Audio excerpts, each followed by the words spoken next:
排斥的力的作用。所以物理学家会这样跟你讲：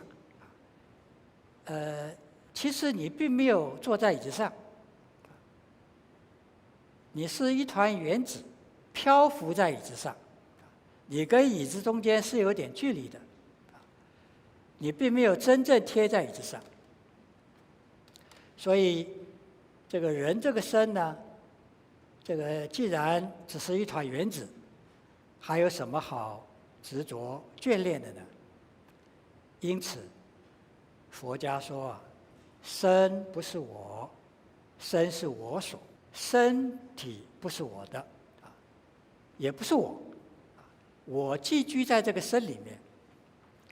所以哪天这个身没有了，你就得再找个身。那么有2个大人物啊，可以稍微说明一下这个身不是我是什么样的一个情形。这个现在全世界最顶尖的物理学家就是英国的那个 Hawking。那么他全身萎缩卷曲成一团，他那个身体可以说等于是废了，但是他这里呢，却是全世界最顶尖的物理学家的理论物理的头。所以你看，这个身不是我们有一个这个灵明觉知在这里。还有一位苹果电脑的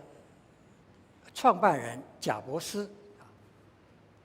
你看他的头脑、他的创意他的事业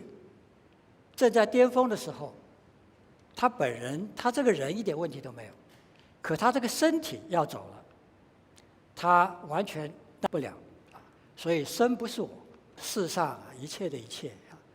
都是幻象，没有实体，